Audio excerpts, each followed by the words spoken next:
warahmatullahi wabarakatuh. Setiap anak pasti dilahirkan dengan bakat masing-masing. Bakat adalah bisa dikategorikan dengan sebagai sebuah kemampuan yang dimiliki oleh setiap anak. Bakat terdapat berbagai macam, salah satunya yaitu bakat dalam bidang seni. Mosi yang akan saya bawakan kali ini adalah Dewan ini percaya bahwa orang tua dari anak yang berbakat dalam bidang seni memiliki kewajiban untuk memaksimalkan potensi anak. Sebelum saya menjelaskan pendapat-pendapat saya akan menjelaskan sanggahan saya terlebih dahulu. Sanggahan saya yang pertama yaitu kebahagiaan seseorang dengan mengembangkan potensi mereka belum bisa dikatakan sebagai pemikiran yang rasional, karena pada kenyataannya dengan pengembangan bakat mereka belum tentu membuat mereka bahagia karena belum ada pemenuhan kebutuhan finansial dan kebutuhan-kebutuhan pokok yang lainnya.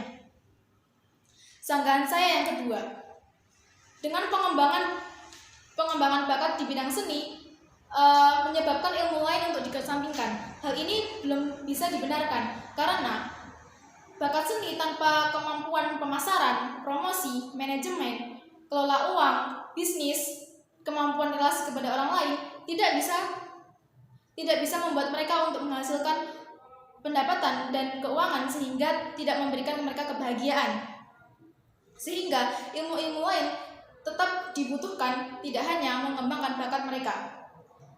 Apabila hanya mengandalkan potensi yang mereka miliki, mungkin pekerjaan mereka hanyalah sebagai pemusik yang melakukan pertunjukan musik di kedai atau toko. Saya akan melanjutkan ke sanggahan saya yang ketiga.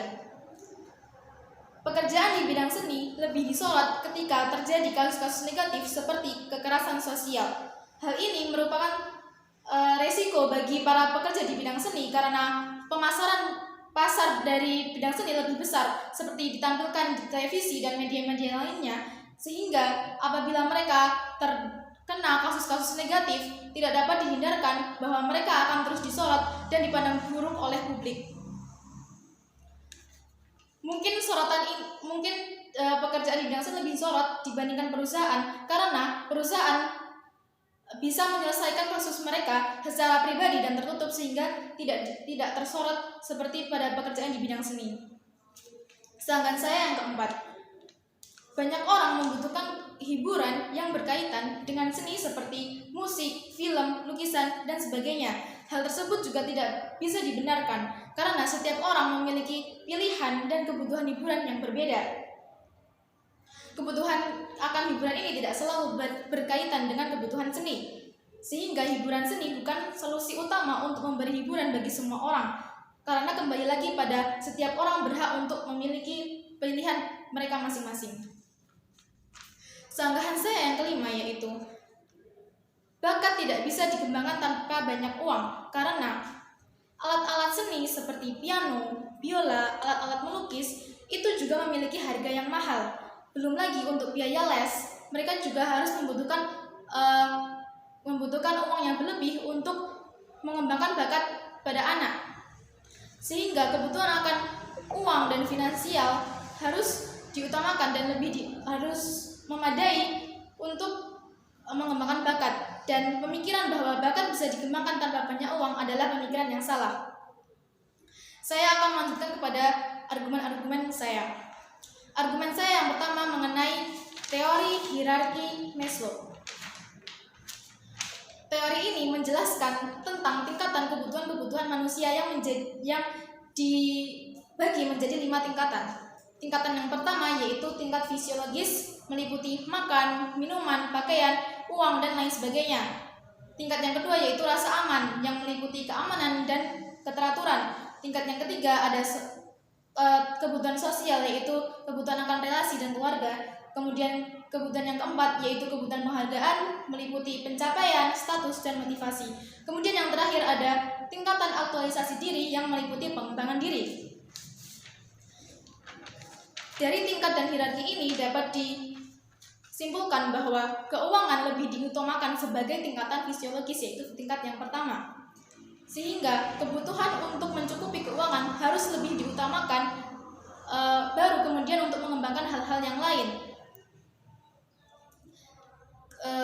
Kemudian untuk Sedangkan di pengembangan diri dan potensi bakat tersebut berada di tingkat kelima, sehingga tidak bisa dikatakan bahwa gagal dalam pemenuhan kebutuhan tetap memberikan mereka kebahagiaan. Itu tidak bisa dibenarkan karena hal itu merupakan pemikiran yang salah dan tidak rasional.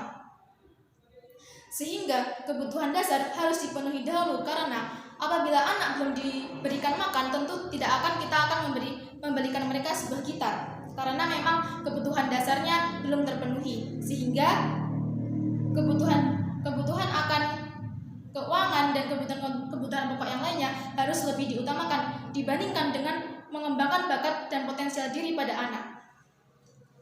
Argumen saya yang kedua, menurut saya orang tua tidak wajib untuk mengembangkan bakat anak yang memiliki potensi pada seni, karena anak-anak yang memiliki bakat pada seni juga belum tentu tertarik untuk mengembangkan bakat mereka menjadikan sebuah pekerjaan di kehidupan mereka di masa yang akan datang. Sebaiknya orang tua lebih mengembangkan kemampuan-kemampuan lain yang dapat mendukung pekerjaan yang dapat memperoleh uang, seperti bekerja sama, berbicara di depan umum, kemampuan untuk bersosialisasi. Hal itu perlu dikembangkan oleh orang tua yang ditekankan untuk anak, sehingga mereka bisa mendapatkan pekerjaan yang lebih unggul dan dapat memperoleh uang yang menyebabkan mereka bahagia. Dari argumen dan sangan-sangan yang saya sampaikan tadi, saya sangat yakin bahwa saya tidak menyetujui mosi ini bahwa orang tua dengan anak yang berbakat dalam bidang seni memiliki kewajiban untuk memaksimalkan potensi anak. Sekian dari saya. Wassalamualaikum warahmatullahi wabarakatuh.